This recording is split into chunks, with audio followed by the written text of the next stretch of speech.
नमस्कार, one TV में आप सभी का स्वागत है। मैं हूं श्रेया आपके साथ। आइए शुरुआत करते हैं आज के हेडलाइंस के साथ।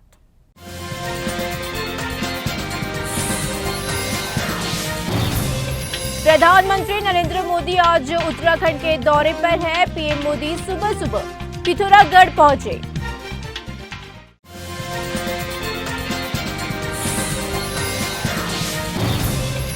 महाराष्ट्र के डिप्टी सीएम देवेंद्र फडणवीस ने तिरुमाला मंदिर का दौरा किया और भगवान वेंकटेश्वर की पूजा करी है। बिहार के बक्सर जिले के रघुनाथपुर स्टेशन के पास पटरी से उतरी ट्रेन हादसे में 4 लोग की मौत और 70 से ज्यादा लोग घायल। महाराष्ट्र के मुख्यमंत्री एकनाथ शिंदे और देवेंद्र फडणवीस ने नवी मुंबई में टीटीडी के श्री वेंकटेश्वर स्वामी मंदिर के शिलान्यास कार्यक्रम में हिस्सा लिया था। यह मंदिर आंध्र प्रदेश के तिरुमाला की तर्ज पर ही डिजाइन किया गया है। इसी दौरान एकनाथ शिंदे ने कहा है कि श्री तिरुमाला तिरुपति देवस्थान की ओर से नवी मुंबई के उल्वे में श्री वेंकटेश्वर मंदिर का भव्य भूमि पूजन हुआ है। यह कार्यक्रम बेहद पवित्र वातावरण में संपन्न हुआ है।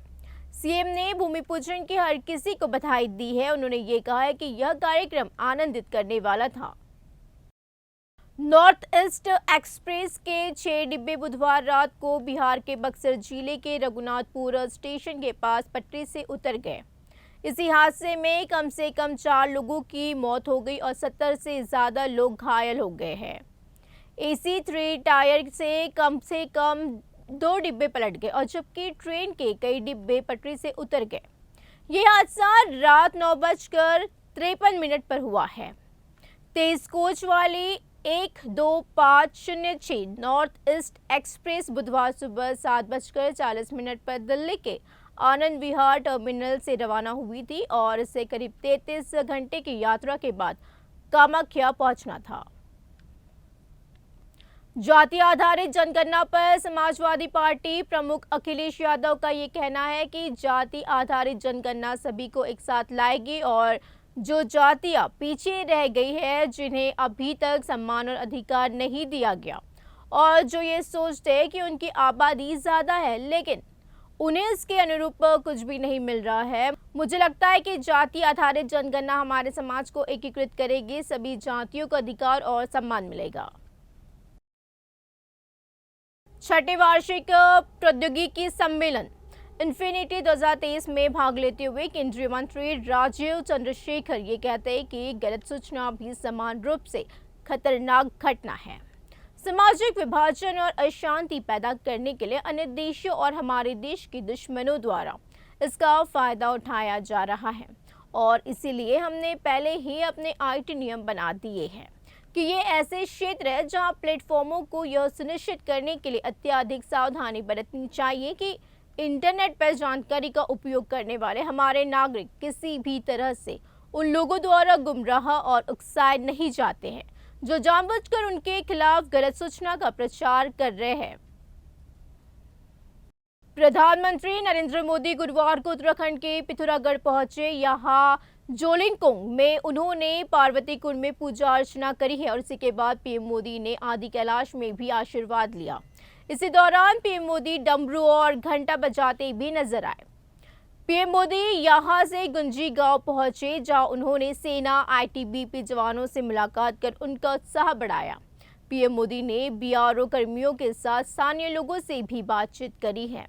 पीएम मोदी यहां से दोपहर में अल्मोड़ा के जागेश्वर जाएंगे और वे यहां जागेश्वर धाम में पूजा और दर्शन करेंगे।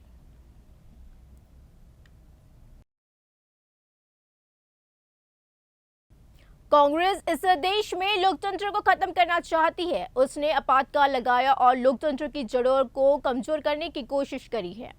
कांग्रेस उस वक्त भी उखड़ी थी और बीजेपी अब भी उखड़ेगी।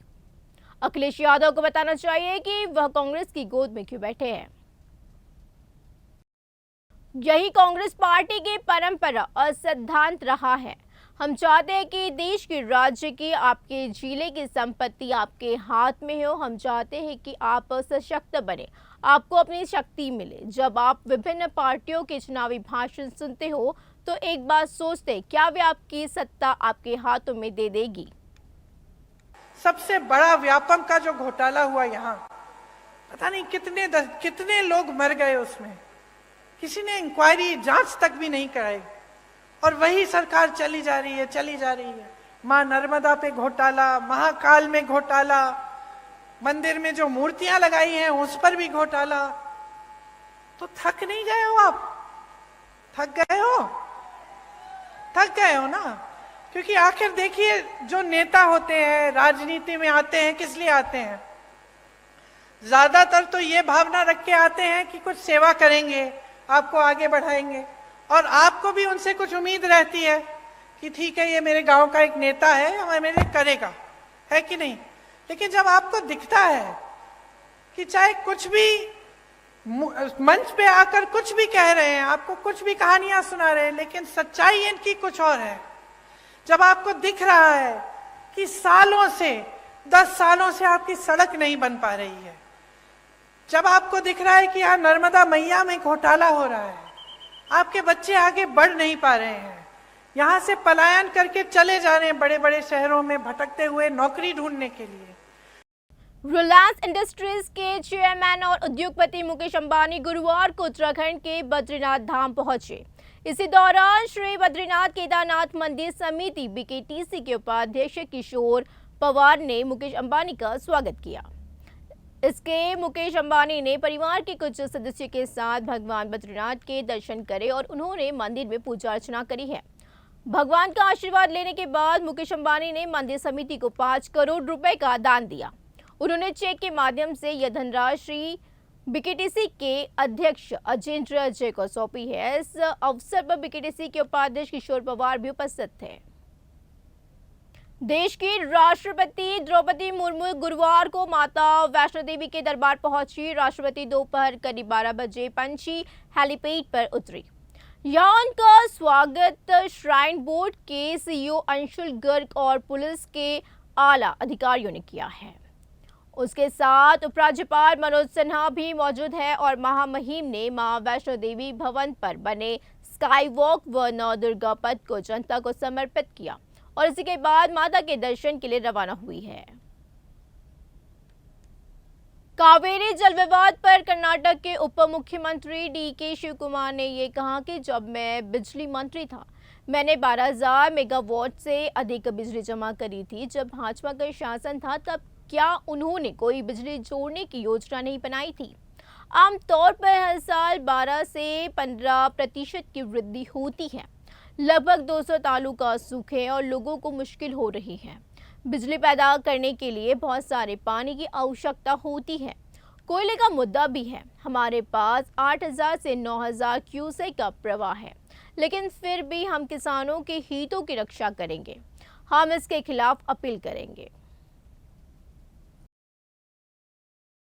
नॉर्थ ईस्ट एक्सप्रेस ट्रेन दुर्घटना पर केंद्रीय मंत्री गिरिराज सिंह ने ये कहा है कि रेलवे ने तत्परता दिखाई है और स्थानीय लोगों ने पूरी मदद करी है। रेलवे ने सभी यात्रियों को गंतव्य स्थान के लिए रवाना कर दिया है। जो घायल हैं उनका इलाज जारी है और उन्हें 50,000 रुपये दिए जा चुके हैं। 4 में से 2 मृतकों के परिजनों को 10-10 लाख रुपए दिए गए हैं और बाकी 2 के परिजन जब जाएंगे तो उन्हें शेष राशि दी जाएगी।